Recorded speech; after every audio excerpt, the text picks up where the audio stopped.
नमो हरिहन्ताणं नमो सिद्धाणं नमो आयर्याणं नमो वज्रायाणं नमो लोये सब्शाहुणं नमस्तमै साराय स्वानुभूत्या चकाशते चित स्वभावाय भावाय सर्वभावान्तरच्छिदे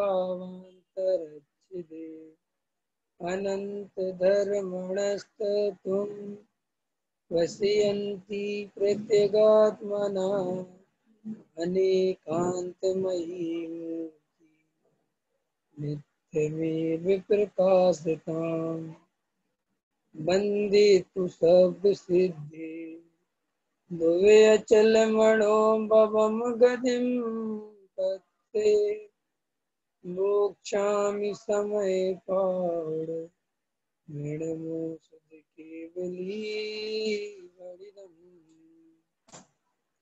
आत्मज्ञान है अज्ञान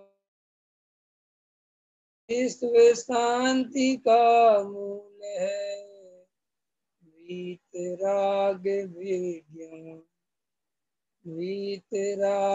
विज्ञान ही तीन लोक में सार वीतराग विज्ञान का घर घर हो।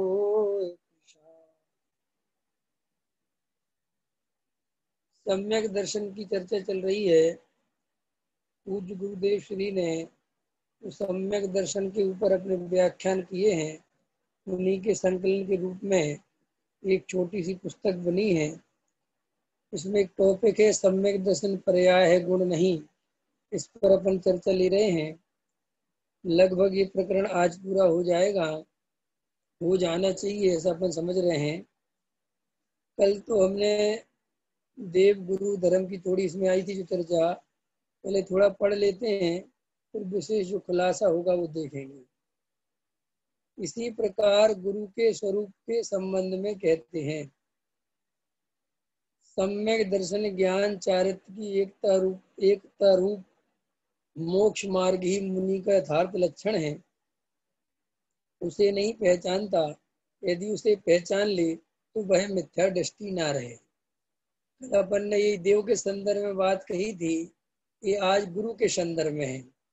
शास्त्र के संबंध में भी समझना चाहिए, क्योंकि शास्त्र का भी जो स्वरूप है, जो अभिप्राय है, वो भी प्राय बहुत कम जीव समझते हैं और देव और गुरु का स्वरूप भी अन्यथा ही समझते हैं।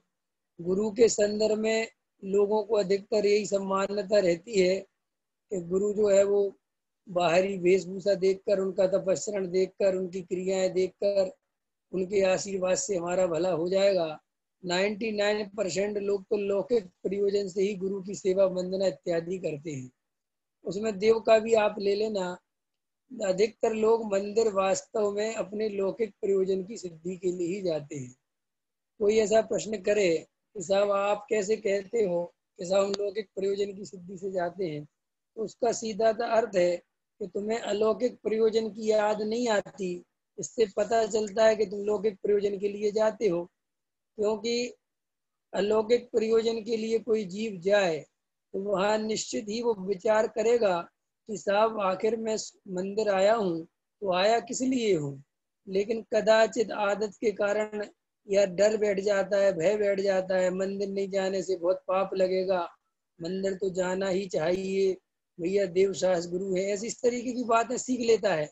अंदर से उनका जो वास्तविक स्वरूप है वो तो वास्तव में अपने स्वरूप को जाने बिना, वस्तु को पहचाने बिना देव शास्त्र गुरु की सच्ची श्रद्धा जगती नहीं। मंदिर तो सभी लोग जाते हैं, बहुत सारे लोग हैं जो अभी कोरोना आ गया तो कोरोना की जाप मंत्र बता रहे हैं, ये वाली माला भरो, ये करो, वो करो, और ओम वीर्यमस्य उषा सर्व शांतिम कुरु कुरु स्वाहा, ये तो बिल्कुल सब जगत में फेमस माला है, सब फेरते ही हैं। लेकिन कभी कोई विचार ही नहीं करता है कि माला फाला फेरने से कुछ होता ही नहीं, इनका क्या लेना देना है, न जीवन में न जीवन में का कोई। तो ले मन के खेल खिलौने हैं। जैसे बच्चा होता है, ज्यादा उत्पाद मचाता है तो माँ बाप खिलौने पकड़ा देते हैं, लो इनसे खेलो, और बच्चा खेलता रहता है। ऐसे ही लोगों में, संसारी जीवों में उत्पाद मचाते हैं तो धर्म का भय बढ़ा दिया, मंदिर के काम वाम बता दिए, माला वाला बता दी, करता रहता है, टाइम कट जाता है, समय निकल जाता है, डर थोड़ा समय निकलता है, ठीक है साहब कुछ है, भगवान भगवान होगा तो कुछ कर रहा होगा, देख रहा होगा। उस तरीके से वो संसारी जीव वास्तव में भय के कारण, लोभ के कारण, परंपरा से, है ना, लौकिक प्रयोजन से ही देव गुरु धर्म को पूछता है, अंदर में उसको भाव भाषण नहीं होता है। तो यही गुरु के संबंध में आज कह रहे हैं गुरुदेव कि ज्ञान चारित्र सम्यक दर्शन, ज्ञान चारित्र की एकता रूप ही मुनिराज का स्वरूप है। लेकिन वो उसे नहीं पहचानता, उसे सम्यक दर्शन से कोई लेना देना नहीं है। वो तो कहता है पिछी हमारे ऊपर रख दो, हमसे भोजन कर लो, हमारा भोजन ग्रहण कर लो, हमें आशीर्वाद दे दो, गुरुवर हमारी तरफ नजरें उठा के देख लो। वह इन्हीं बातों में लगा रहता है।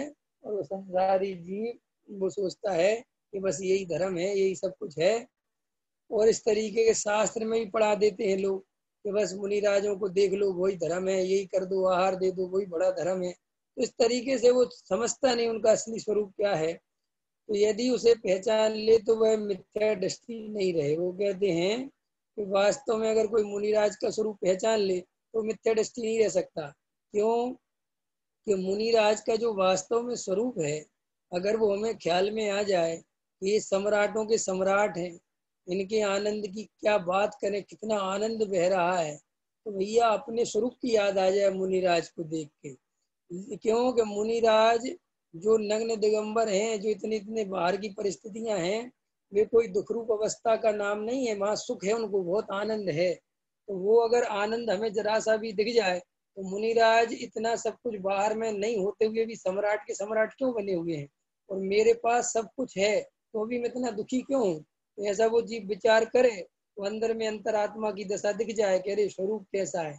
देखो, गहराई से विचार करो, एक एक बात का विचार करो। अभी आज एक रहस्य का उद्घाटन अभी इसी माध्यम से करेंगे। आज मैंने थोड़ा सुबह विचार किया था, मैंने कहा सुबह एक बात चली थी, सुबह आज चिंतन किया था, कोई बात आई थी, तो आप विचार करो कि भैया इच्छाओं के स्वरूप पे विचार करो। देखो, हम सब जीव हैं, आत्मा है, शरीर नहीं है, संयोग वाले नहीं है, शरीर से भिन्न है, ज्ञानमय है, ज्ञान के बने हुए हैं, सदा काल रहने वाले हैं, हमारा कभी नाश होने वाला नहीं है, हम शाश्वत हैं, अजर हैं, अमर हैं, ये बात परम सत्य है। ये सब है, ये बात निर्णय होने पर भी मैं दुखी क्यों हूँ, मेरे आकुलता क्यों है, मुझे तकलीफ किस बात की है, आखिर मुझे परेशानी क्या है। इस बात पे आज सुबह से विचार किया था। देखो, बहुत गहराई से हम आपको एक विचार कराते हैं, उसको आज अगर आप विचार करोगे और समझोगे और निर्णय करोगे तो दुख मिट जाएगा, दुख नहीं बचेगा। क्योंकि दुख का कारण एकमात्र इच्छा है, और इच्छा, और फिर इच्छा की पूर्ति में सुख, ये मान्यता, ये दो बातें निकल जाएं तो समझ लेना दुख आज ही मिट जाएगा। एक तो इच्छा, इच्छा का दुख, और फिर उस दुख का अंदर मान्यता ये है कि इच्छा पूरी हो जाएगी तो मैं सुखी हो जाऊंगा, ये मिथ्यात्व है। ये दोनों बातें अगर हमारा फंडामेंटल ये क्लियर हो जाए, ये दोनों बातें ही हमारी रोंग है, ये दोनों बातें ही समझ में आ जाए तो बस आपको आज निर्णय हो जाएगा तो दुख का कोई कारण ही नहीं है। देखो, आप गहराई से विचार करो, आप थोड़ा सा जीवन काल में पहले से चलो, शांति से एकाग्र होके आज बैठना, अभी बैठना, अभी जो मैं बोल रहा हूँ अभी सिर्फ सुनना, अभी विचार नहीं करना। विचार जब स्वाध्याय खत्म हो जाए तब करना, अभी सिर्फ ग्रहण करना कि मैं क्या कहना चाहता हूँ। देखो, आप थोड़ा सा अपना फ्लैशबैक करो, आप पीछे जाओ, देखो कि मैं जब बचपन में था तो मैं क्या सोचता था, मेरे क्या विचार चलते थे, मेरी क्या इच्छाएं थी, मेरी क्या आरजू थी, मेरी क्या तमन्नाएं थी, मैं क्या सोचता था, मैं सुख के नाम पर क्या चाहता था। अब देखो आपको मोटा मोटी शुरू से याद कराते हैं। अपन जब पहली क्लास में होंगे, जब होश संभाला होगा, तब अपनी सारी सुख बुद्धि खिलौनों में अटकी थी। काय में अटकी थी? खेल खिलौने, खेल तमाशा, बढ़िया बढ़िया खेलो, मजे करो, इसमें मजा आता था। फिर थोड़े बड़े हुए, थोड़े थोड़े से समझ लो बड़े हुए तो क्या लगने लगा, यार मैं अगर 8वीं क्लास में बढ़िया नंबर से पास हो जाऊं ना तो जिंदगी का मजा आ जाए। 8वीं क्लास में आप बढ़िया नंबर से पास हो गए, बोलो मजा आया? अभी घबराना नहीं, मजा आया। मजा आया आपको जब आपका रिजल्ट आया, तब आपको मजा आया कि अरे मैं पास हो गया, नंबर 1 से पास हो गया। अब देखो मुझे आप लोगों के अनुभव नहीं पता, पढ़ाई के बारे में मेरे बहुत अनुभव है। क्यों? क्योंकि मुझे एक एक क्लास ऐसा लगता था कि जैसे मैं पता नहीं कितनी बड़ी चीज पार कर रहा हूँ, क्योंकि हमारे यहाँ शिक्षा की व्यवस्था अच्छी नहीं थी। तो 8वीं क्लास पास हुए तो क्या लगता था कि अब मजा आ जाएगा। लेकिन जब पास हुए, सच बात बताओ उसका मजा कितनी देर रहा। क्षण भर बाद ही ये चिंता लगने लगी कि 9th क्लास कहाँ पढ़ेंगे। अब 9th क्लास की बढ़िया व्यवस्था हो जाए, एडमिशन उस स्कूल में मिल जाए तो मजा आ जाएगा। उस स्कूल में एडमिशन मिल गया। 10 क्लास में इच्छा जगी कि 10वीं अच्छे नंबर से पास हो जाए, बोर्ड की परीक्षा है, बड़ी वैल्यू है इसकी, वो हो गया। 10 क्लास आप पास हो गए। आपकी वो इच्छा पूरी हुई कि नहीं हुई? कि हाँ हुई।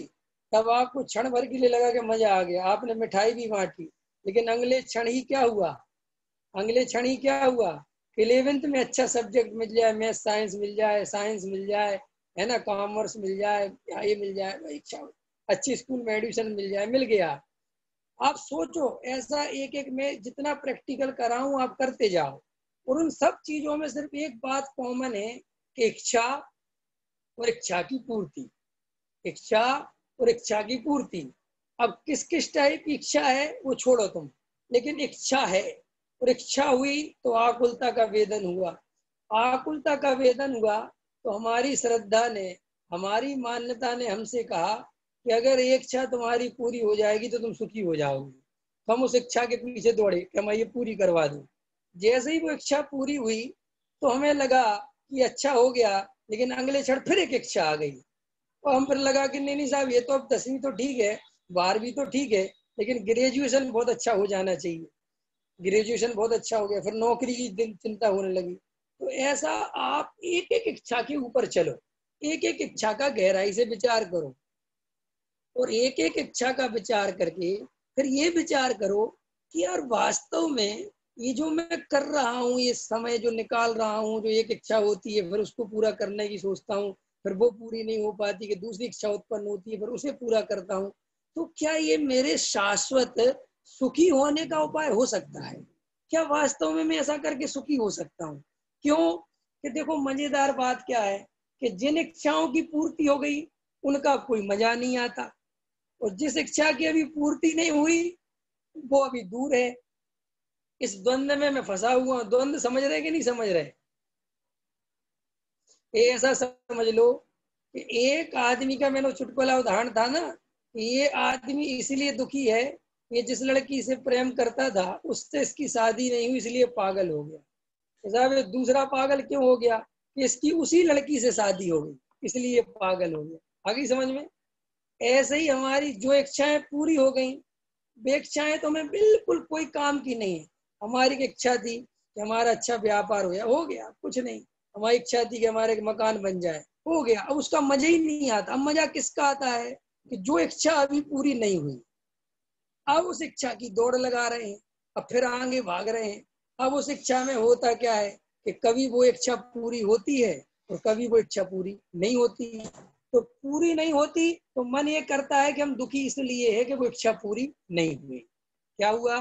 मान्यता क्या कहती है कि मैं सुखी तो हो जाता, लेकिन मैं सुखी इसलिए नहीं हुआ कि मेरा फलाना काम बना, नहीं बनना मैं तो सुखी हो जाता। अब आचार्य हमसे प्रश्न करें अथवा ज्ञानी करें अथवा हम खुद ही करें कि भाई तुम्हारी ये बात तो हमें समझ में आ गई कि तुम्हारी वो इच्छा पूरी नहीं हुई, तुम इसलिए पूरे सुखी नहीं हुई। लेकिन ये बताओ, इसके पहले जो तुमने 1000 इच्छाएं करी थी वे पूरी हो गई, तो तुम उनका सुख अनुभव क्यों नहीं करते? अरे अब वो तो हो गई, उसमें क्या रस है? देखो अपन खुद ही क्या कहते हैं। अगर आपसे कोई कहे कि आपको मकान बनाने की इतनी इच्छा थी और मकान बन गया, तो उसका तो कम से कम आनंद लो। कह रहे अब वो आनंद है ही नहीं, वो तो हो गया। तो देखो कैसा गजब गजब का स्वरूप है कि इच्छा का क्या स्वरूप है कि अगर वो पूरी हो जाए तो उसका मजा नहीं आता, दूसरी इच्छा उत्पन्न हो जाती है, और जो इच्छा पूरी नहीं होती उसका दुख पूरा चलता है। तो मूल में दुख का कारण इच्छा हुई, मूल में दुख का कारण क्या हुआ? इच्छा। और सुख का कारण इच्छा की पूर्ति नहीं है। मान्यता क्या है, मिथ्यात्व क्या है? इच्छा की पूर्ति हो जाएगी तो सुखी हो जाऊंगा, जबकि निर्णय ये चाहिए, सच्ची श्रद्धा ये चाहिए कि नहीं यार, ऐसा नहीं है, इच्छा की पूर्ति होने पर भी मैं सुखी नहीं होता। तो फिर हमें जितना दुख चल रहा है वर्तमान में, वो यही तो दुख चल रहा है कि मेरी इच्छा पूरी नहीं हो रही है। कुछ जो हमारी इच्छाएं हैं वो इनका ही तो दुख चल रहा है। तो आचार्य कहते हैं इसमें तुम एक करेक्शन कर सकते हो, वर्तमान में तुम इच्छाओं को तो नहीं रोक सकते क्योंकि तुम्हारा उदय प्रबल है, लेकिन तुम इच्छा के प्रति मान्यता बदल सकते हो, जो सम्यक दृष्टि ने बदल दी, जो भरत जी ने बदल दी, बाहुबली ने बदल दी, राम जी ने बदल दी, लक्ष्मण जी ने बदल दी, कृष्ण जी ने बदल दी, महावीर ने बदल दी, आदिनाथ ने बदल दी, अजितनाथ ने बदल दी, और जितने श्रीपाल जी ने बदल दी, चंदन वाला सब ने बदल दी। इच्छाएं नहीं बदली, अभी अभी क्या बदला है? मान्यता बदल गई। कि मान्यता क्या थी?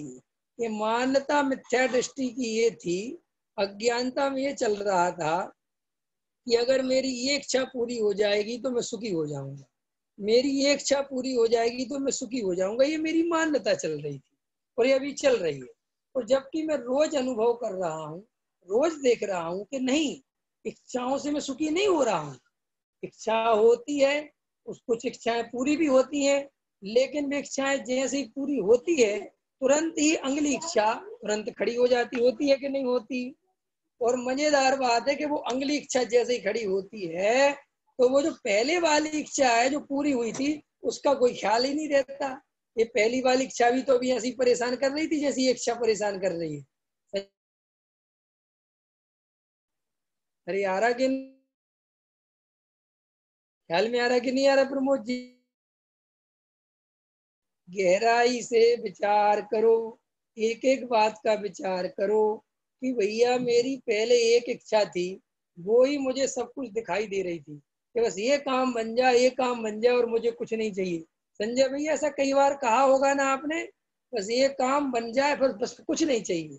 और जैसे ही वो काम बन जाता है तुरंत मन कहता है कि चलो भैया भगवान आपने ये काम तो मेरा पूरा कर दिया, अब बस आगे और एक काम बन जाए, फिर एक काम, फिर एक काम, फिर एक काम, फिर एक काम, फिर एक काम। और ये काम करते करते करते जिंदगी जो है पूरी हो जाती है, लेकिन हमें समझ में नहीं आता कि हम कर क्या रहे हैं। तो आचार्य भगवान हमसे कहते हैं कि तुम इच्छाओं के स्वरूप को पहचानो, गहराई से पहचानो, समझो कि भाई ये इच्छाओं का यार जो सिलसिला चल रहा है ये क्या मुझे सुखी कर सकता है? तो इससे क्या होगा कि हमारा दुख अभी मिट जाएगा। मिटेगा कि नहीं मिटेगा विवेक जी? ये दुख अभी मिटेगा, इसी समय मिटेगा, क्योंकि इच्छा के अलावा कोई दूसरा दुख नहीं है, कोई दूसरा दुख ही नहीं है। अच्छा और कोई दुख है क्या? अरे बोलो। मेरे को ना ये जुकाम हो गया, बराबर जुकाम चल रहा है, अब मेरे को एक इच्छा हो रही है कि मेरा जुकाम मिट जाए। समझ में आ रही है? मेरी इच्छा क्या चल रही है कि जुकाम मिट जाए, लेकिन जुकाम का परिणमन मेरी इच्छा से मैच नहीं खाता, उसको आपकी इच्छा से कोई लेना देना नहीं है। बराबर है? क्लियर हो रही है बात? क्या साहब, उसको आपकी इच्छा से कोई लेना देना नहीं।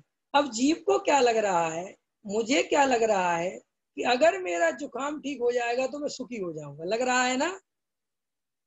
लग रहा है कि नहीं लग रहा है? यहाँ लग रहा होगा साहब ये ठीक हो जाएगा तुम्हें। ये क्यों लग रहा है? क्योंकि ये वाली इच्छा मुझे अभी इतनी प्रबल है कि बाकी की इच्छाएं दिखाई नहीं दे रही हैं। तो मुझे बस ये लग रहा है कि ये इच्छा मेरा पूरी हो जाए, जुकाम ठीक हो जाए तो बस मैं ठीक हो जाऊंगा। लेकिन सही बताओ, जैसे ही मेरा जुकाम ठीक होगा तुरंत क्या होगा? क्या होगा आस्था? जैसे ये जुकाम ठीक होगा तुरंत मन कहेगा व्यापार बहुत पीछे रह गया, बहुत पार्टियों से पैसा लेना है, बहुत काम पेंडिंग रह गए, तुरंत दूसरी इच्छा उत्पन्न हो गई, तो वहां क्या लगेगा, ये काम मेरा पूरा हो जाए तो मैं सुखी हो जाऊंगा। फिर जैसे तैसे व्यापार कार्यों में अपन अपना समय लगाएंगे, वो ठीक करेंगे, फिर एक इच्छा उत्पन्न हो जाएगी, फिर एक इच्छा उत्पन्न हो जाएगी। प्रमोद जी समझ में आ रहा कि नहीं आ रहा? देखो, एक युगल जी बाबूजी की लाइन है, इच्छाओं के सागर में प्रभु गोते खाता आग आया हूं। तो देखो, इसका विचार करें, गहराई से विचार करें महेश जी, कि भाई एक एक इच्छा का कितना दुख चल रहा है। फिर बात इच्छा अकेली की नहीं है, कम से कम मान्यता तो ये निकल जाए कि इच्छाओं की पूर्ति से सुख होता है। ये मान्यता तो निकल सकती है ना अलका जी? इस मान्यता को तो निकाल सकते हैं ना कि भैया इच्छाओं की पूर्ति से मैं सुखी नहीं होऊंगा। अच्छा, इससे क्या फायदा होगा अगर ये मान्यता निकल जाएगी? तो बता सुनील जी, ये मान्यता हमारी निकल जाए, इच्छाओं की पूर्ति से सुख नहीं होने वाला है, तो फिर क्या होगा कि भाई साहब दुख का नाम निशान नहीं रहेगा। फिर आपके अंदर एक ही भाव चलेगा, इच्छा पूरी हो तो हो जाए, मुझे तो वैसे ही फर्क नहीं पड़ने वाला, और नहीं हो तो नहीं हो। फिर आपको एक ऑटोमेटिक अमृत धारा बहेगी, एक आनंद आएगा, आनंद का सागर बहेगा, आपको लगेगा वाह, इच्छाओं की पूर्ति से सुख होता ही नहीं। फिर इच्छा कोई तुम्हें बहुत परेशान भी कर रही होगी, कोई भी इच्छा परेशान कर रही हो, तो मन में मान्यता क्या रहेगी, अरे कुछ नहीं, ठीक है, मैं तेरे लिए मेहनत भी कर रहा हूँ, परेशान भी हो रहा हूँ, लेकिन तेरे से मेरा सुख का कोई संबंध नहीं है। इसके लिए उदाहरण दूं, देता हूँ। देखो, बेटी की शादी करनी पड़ती है, बेटी को भारतीय संस्कृति में पराया धन कहते हैं। तो बेटी को माँ बाप पालते हैं, सब कुछ करते हैं, सब मेहनत पढ़ाई लिखाई करते हैं, लेकिन मान्यता क्या रहती है कि तेरे कारण देना नहीं। देखो क्या गजब की बात, जबकि सब इच्छाएं उसकी पूरी करते हैं, सब काम करते हैं, उसकी चिंता करते हैं, लेकिन अंदर मान्यता क्या रहती है कि बेटे तू तो पराये घर का है, मेरा तेरा कोई सुख का संबंध। आचार्य कहते सम्यक दृष्टि की यही स्थिति है।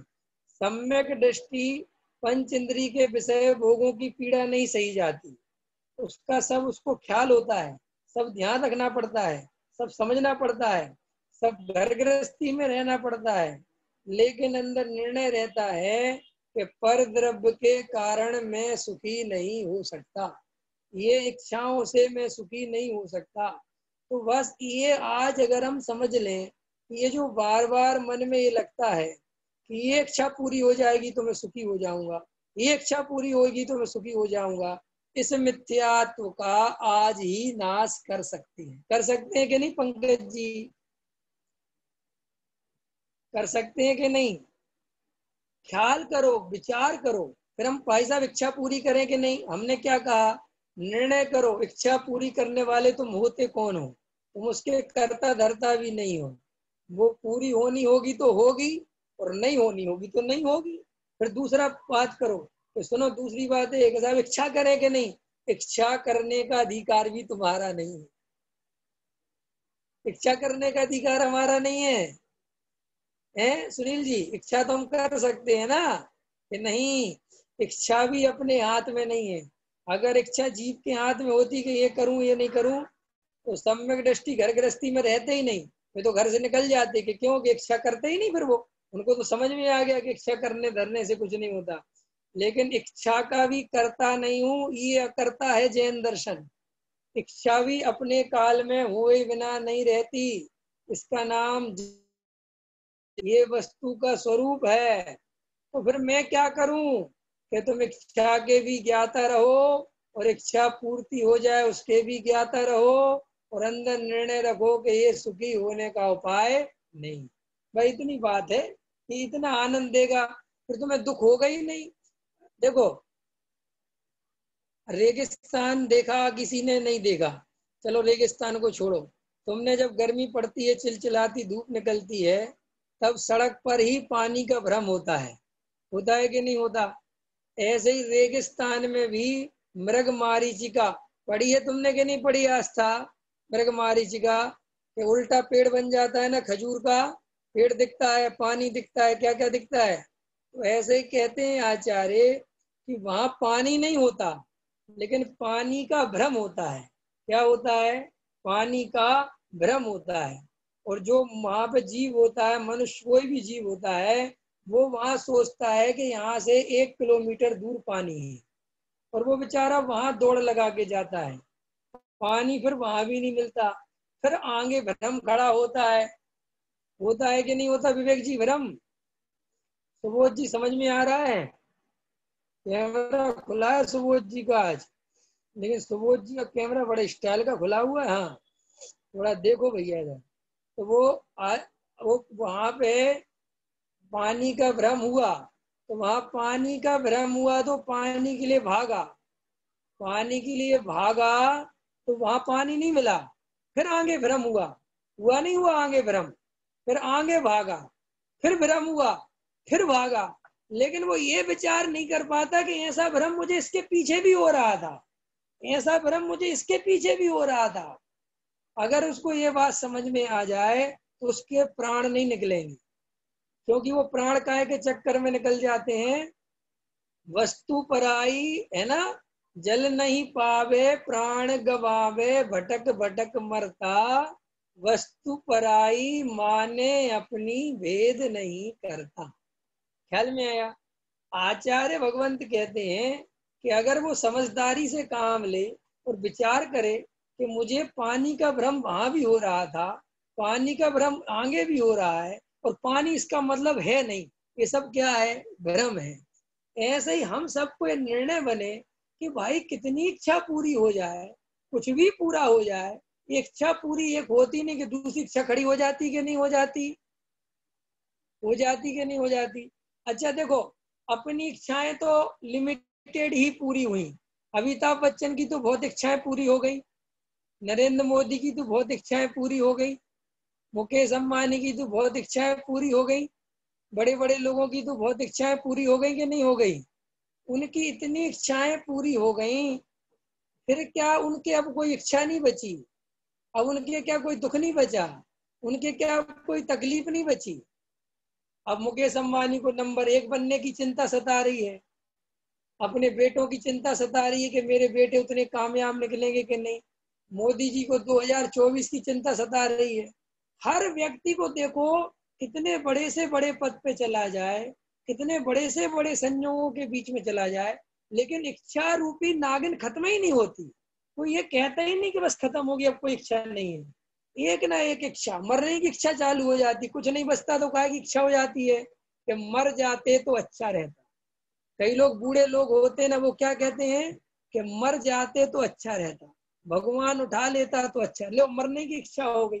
आपको पता है, मरने की इच्छा भी उतना ही दुख देती है जितना करोड़पति बनने की। क्या कहा मैंने? मरने की इच्छा भी उतना ही दुख देती है जितना करोड़पति बनने की, क्योंकि इच्छा तो इच्छा है।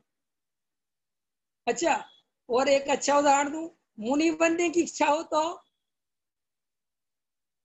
जंगल जाने की इच्छा हो तो, केवल ज्ञानी बनने की इच्छा हो तो, कि इच्छा कोई भी हो, वो सब मोह के ही चिन्ह है। काय के वो चिन्ह है? चारित्र मोह के ही चिन्ह है। अगर मिथ्यात्व सहित है तो दर्शन मोह के चिन्ह है, और अगर मिथ्यात्व चला गया तो चारित्र मोह के चिन्ह है। वो कोई भी इच्छा धर्म का चिन्ह नहीं है, दुख का चिन्ह है, आकुलता का चिन्ह है। इसलिए मुनिराज को 6वें गुण स्थान में जब आते हैं, संजुलन कषाय का तीव्र हृदय होता है, तो ऐसी इच्छाएं होती हैं जिनसे उन्हें दुख का अनुभव होता है। ऐसी इच्छाएं होती हैं श्रेणी चढ़ जाएं, अपने स्वरूप में चले जाएं। देखो, अपने स्वरूप में जाने की इच्छा भी दुख है। तो ये बात समझ में आ जानी चाहिए कि भाई, इच्छा कोई भी हो, वो सुख का कारण नहीं है। समझ में आ गई? इच्छा पूरी हो जाए तो मैं सुखी हो जाऊंगा, ये मान्यता आज निकल जानी चाहिए। ज्ञप्ति बेटा निकली कि नहीं निकली ये मान्यता? गहराई से विचार करना, ये तुम्हारे बहुत काम की है। अभी तुम्हारी छोटी उम्र है ना, जीवन में जब अपन को लगता है हम थोड़ा समय अच्छा आएगा, कुछ नहीं होता, कोई समय भमय कुछ नहीं है। सब संसार में एक के बाद एक इच्छाएं होती हैं, और उस इच्छा में ऐसा ही लगता है कि बस ये पूरी हो जाए, बस फिर कुछ नहीं चाहिए। लगता है कि नहीं है? अभी किसी को कोरोना कोरोना होता ना, कोरोना हो जाता होगा, वो कहता भैया बस ये ठीक हो जाए भगवान, बस पर हम कुछ नहीं चाहिए। और जैसे ही वो ठीक होता है, फिर क्या होता है कि ठीक है अब ठीक हो गया, आप कोई दूसरे काम करो।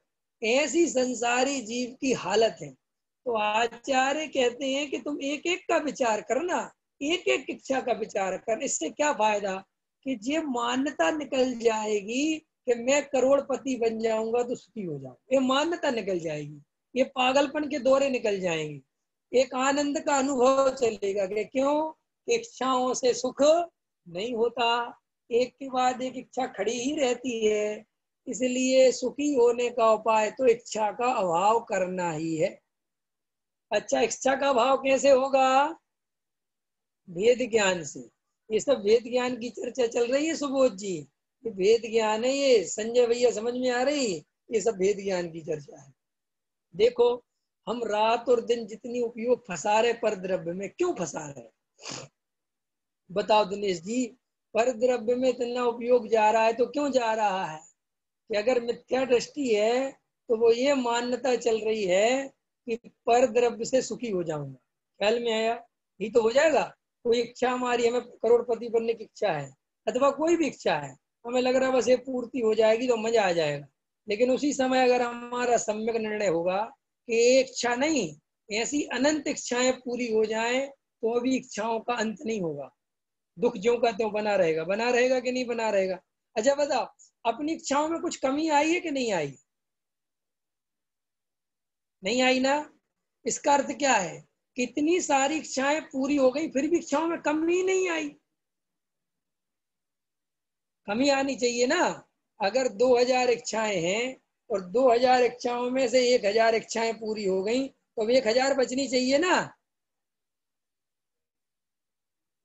1000 बचनी चाहिए ना, 1000। लेकिन 1000 नहीं बचती। क्या होता है कि भाई साहब वो 10,000 हो जाती है। ये बड़ी खतरनाक है, ये बड़ी खतरनाक चीज है ये। तुमने वो देखी होगी दीमक, दीमक, दीमक देखी किसी ने? दीमक, आपने दीमक देखी होगी, घरों में दीमक लग जाती है। प्रमोद जी, दीमक देखी? दीमक कैसे फैलती है वो, एकदम पूरे घर में, वो तुम्हें दिखेगी नहीं कहीं, वो अंदर ही अंदर, अंदर ही अंदर, अंदर ही अंदर फैलती जाती है। आचार्य कहते हैं ऐसे ही जीव को इच्छा एक एक करके दिखती है। कितनी इच्छाएं दिखती हैं वर्तमान में? एक एक करके, एक सामने आई, फिर एक सामने आई, फिर एक सामने आई, फिर एक सामने आई। तो ये जीव क्या समझता है कि ऐसे ही कर करके कर कर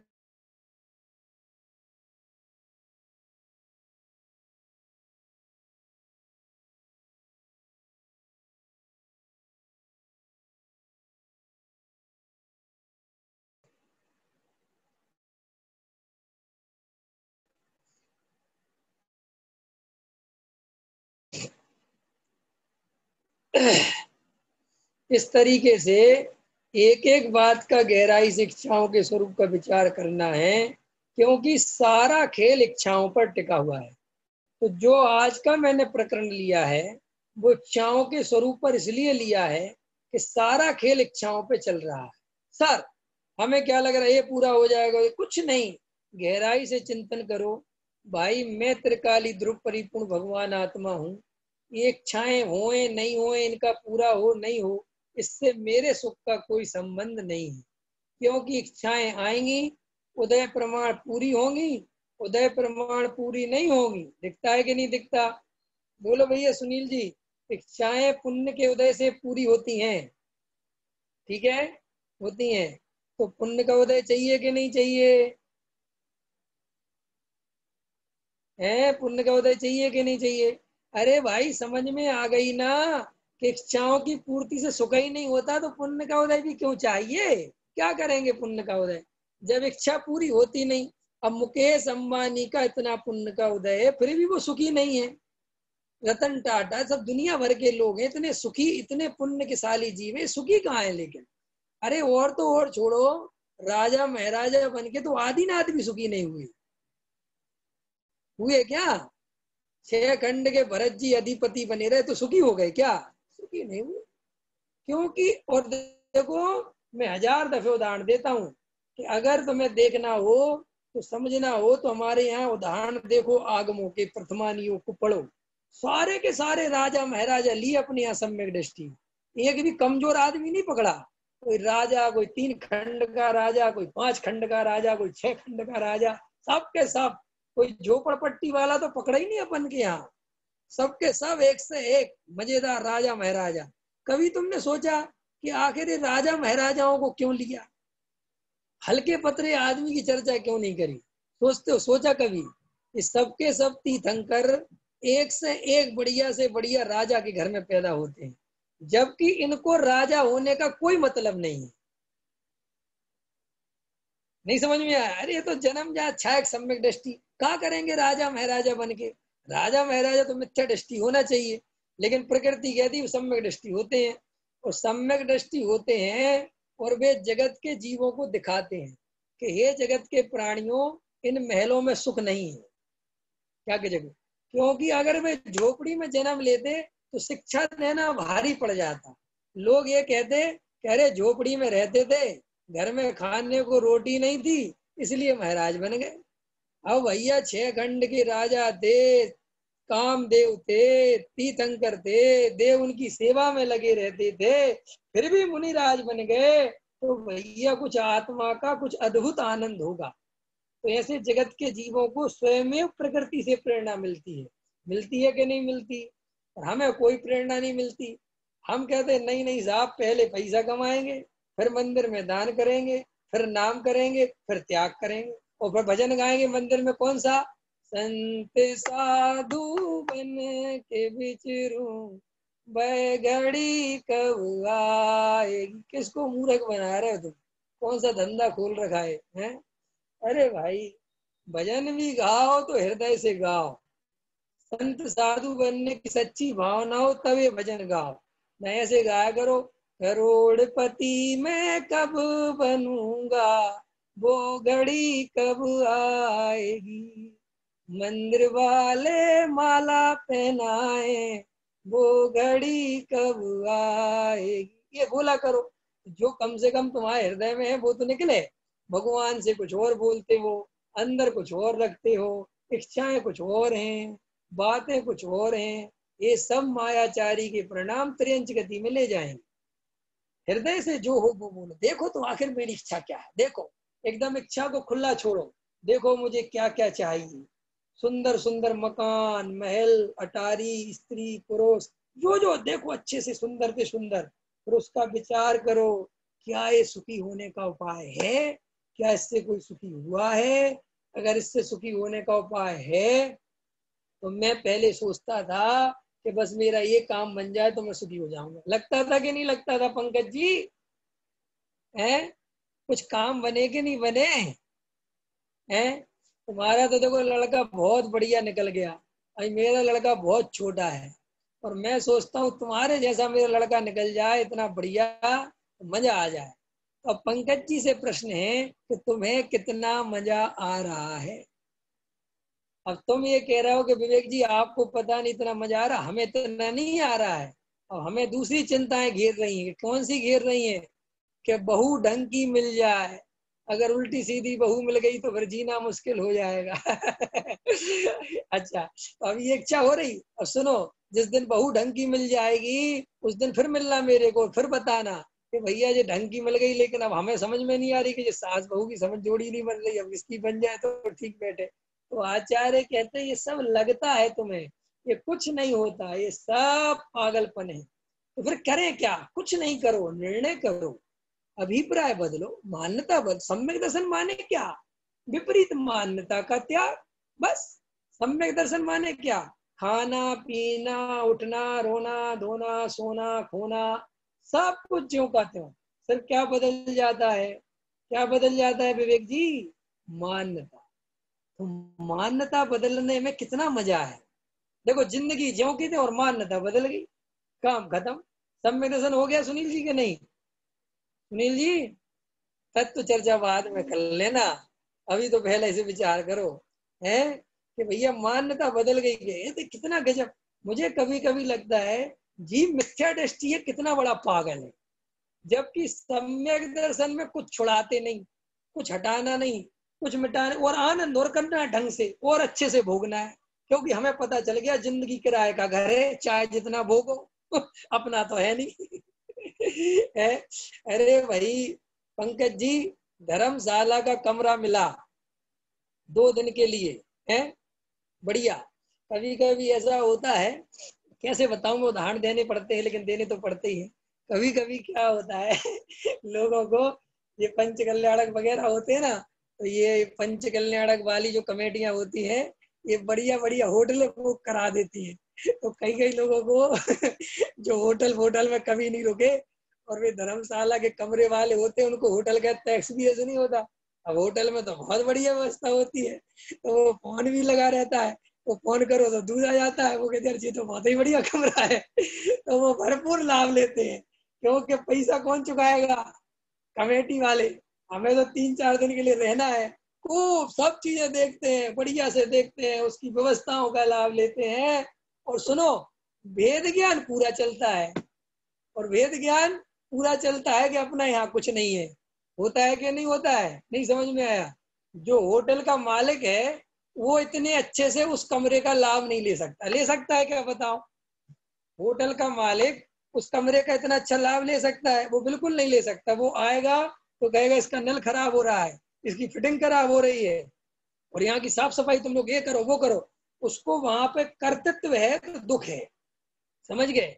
आचार्य कहते हैं अज्ञानी को इन संयोगों का कर्तृत्व चल रहा है, कर कुछ नहीं कर करा बेचारा, लेकिन कर्तृत्व से दुखी है, बहुत परेशान है। और उसी समय ज्ञानी जीव है, पूरा आनंद ले रहा है, पूरी मस्ती में है, और अंदर उसको पता है कि अपना कुछ नहीं है कि नहीं, बताओ है? क्या गजब, मतलब ये क्या क्या सूत्र है ये। अरे एक आदमी मिथ्या दृष्टि नहीं रहे, एक आदमी को मिथ्या दृष्टि नहीं रहना चाहिए। सम्यक दर्शन माने ईमानदारी से जिंदगी का मजा लेना, और जिंदगी जब विदा होने को हो तो छोड़ के चले जा। पंच कल्याण पूरा हो गया सुनील जी। आज आपको कमरा खाली करना है कि वेरी गुड, हम तो वैसे ही चले, हमें क्या लेना देना है, जब तक थे तब तक मजे लिए। अब जा रहा है, ये पकड़ो अपनी चाबी कि साहब ये होटल का मालिक कौन है, हमें चूल्हे में गए मालिक, चूल्हे में गई मालकिन, हमें क्या लेना देना, हम तो चले अपनी मस्ती से। तो आचार्य कहते हैं कि यहाँ जब तक हो तब तक आनंद से रहो, जो इच्छा पूरी हो जाए खुश रहो, नहीं हो छोड़ो, कोई मतलब नहीं। क्यों कि हमें निर्णय है कि इच्छाओं की पूर्ति से सुख नहीं होता। चाहे जितनी इच्छा के करोड़पति बन गए तो बन जाएंगे, कि नहीं बने तो नहीं बनेंगे, कि फिर तुम्हें कुछ दुख होगा, कि मुझे कुछ नहीं दुख होगा, क्योंकि मुझे पता है कि ना करोड़पति बनने में सुख है, और ना अरबपति बनने में सुख है, और ना रोडपति बनने में कोई दुख है। ये तो सब अवस्थाएं हैं, और ये सब पुण्य के उदयाधीन है, और मेरे सुख का कारण। अच्छा, 6 खंड का पुण्य चाहिए कि नहीं चाहिए सुबोध जी? चक्रवर्ती बना दे सागर का, है? सागर का चक्रवर्ती बनोगे कि नहीं बनोगे? तो सागर का चक्रवर्ती नहीं, 6 खंड के चक्रवर्ती बना दो, इससे सुख का कोई संबंध नहीं है। विवेक जी, ये बात समझ में आई कि नहीं आई? आई कि नहीं आई? आवाज नहीं आ रही क्या मेरी? आवाज नहीं आ रही क्या? आवाज आ रही है ना? तो आप लोग जवाब दे दिया करो, मुझे लगा आवाज नहीं आ रही है। तो क्या कह रहे हैं, देखो गहराई से। आज के बाद में ये निर्णय निकल के आया कि इच्छाओं से सुख होने वाला नहीं, इच्छाओं की पूर्ति में सुख का कोई संबंध नहीं है। इसलिए किसी भी प्रकार की इच्छा हो, इच्छा अपने आप में दुख का कारण है, और उसकी पूर्ति से कोई सुख नहीं होता, क्योंकि उसके बाद तुरंत दूसरी इच्छा खड़ी हो जाती है। ख्याल में आ गया? ये निर्णय हम सब करें, गहराई से विचार करें। आप अपने बैक में जाएं, पास्ट में जाएं, एक एक बात के बारे में विचार करें, कि कितनी सारी इच्छाएं मेरी पूरी हुई, क्या हुआ, क्या मिला, क्या नहीं मिला, ये सब क्या चल रहा है। अगणित जड़ द्रव्यों से प्रभु भूख न मेरी शांत हुई। चाहे भूख के संदर्भ में, वासना के संबंध में, स्त्री के संबंध में, सबके विषयों के संबंध में सोचो, पुरुष के जो जो स्त्री पुरुष के संबंध जो सोचना है, पांचों इंद्रियों के संबंध में सोचो, विषय भोगों के संबंध जो सोचना है, डरो मत, उनका खुल के सामना करो और देखो इन इच्छाओं को मैं दबा के रख रहा हूँ तो इससे क्या मिलेगा, क्या होने वाला है। ये इच्छाएं पूरी हो गई तो क्या होगा। चक्रवर्ती की कितनी सुंदर सुंदर पटरानियां थी, सब सुंदर सुंदर रानियां थी, और रानियों के इतना सुंदर पति था, क्या होता है इन सब चीजों से। आखिर इनसे वास्तव में कोई उपाय होता सुखी होने का तो काय को कोई आत्मा में रमता, फिर दीक्षा लेता, वो सिद्धालय में जाता, सब यहीं रहते ना आनंद से। लेकिन जो ज्ञानी थे समझ गए कि यहाँ कुछ नहीं रखा, यहाँ रहने लायक है ही नहीं, आत्मा में अतीन्द्रिय आनंद भोगने लायक है, मुझे सदा काल रहना है। अरे भाई, लोक में भी कटजन्नी कोई पसंद नहीं करता। यहाँ से अगर मुझे सागर जाना है तो मैं हमेशा कोशिश करूंगा कि मुझे सागर की डायरेक्ट ट्रेन मिले, करूंगा कि नहीं, कि नहीं साहब आपके एक झांसी पे बदल लेना, फिर एक ग्वालियर में, एक झांसी पे, फिर एक है ना बीना में, और फिर एक उधर है, तो कहे भैया हमें नहीं चाहिए ऐसी ट्रेन। ऐसे ही आचार्य कहते ये संयोग महाखंड खंड है, इनकी कोई दम नहीं है। इन इच्छाओं में क्या पागल बन रहा है, एक पूरी करो दूसरी खड़ी होती है, दूसरी करो तीसरी खड़ी होती, तीसरी करो चौथी खड़ी होती, क्या करें। इसलिए हम तो ऐसे गायक का लक्ष्य करेंगे जिसकी ट्रेन सीधे सिद्धालय में रुकती है, इसमें आनंद ही आनंद बरसता है, नो कट जर्नी, नो झंझट, एकदम शाश्वत चिदात्मा का आनंद। इस तरीके से आज हमने इच्छाओं की एक विशेष चर्चा करी। इन इच्छाओं के चक्कर में भैया पागल मत बनो, इच्छाएं चाहे जैसी होती रहें, डरो मत, लेकिन इच्छाएं सुख का कारण नहीं, इच्छाओं की पूर्ति से सुख नहीं होता, इच्छा अपने आप में दुख का कारण है। इसलिए कोई भी इच्छा हो तो समझ लेने का देखो ये दुख ही चल रहा है, और इसकी पूर्ति से कोई सुख नहीं होगा, क्योंकि दूसरी इच्छा खड़ी हो जाएगी। तो इस तरीके से हम गहराई से इन इच्छाओं का स्वरूप समझें और ज्ञाता दृष्टा रहकर इन इच्छाओं को जाने, देखें और इनकी विपरीत मान्यता छोड़े, और अनंत काल के लिए सिद्धालय में विराजमान होने के लिए जो सम्यक दर्शन प्रथम सीढ़ी है उसको प्राप्त करें, आत्मा का अनुभव करें, तत्व निर्णय करें। इसी मंगल भावना के साथ अभी मैं विराम लेता हूँ। सहजानंदी शोध स्वरूपी अविनाशी में आत्म स्वरूप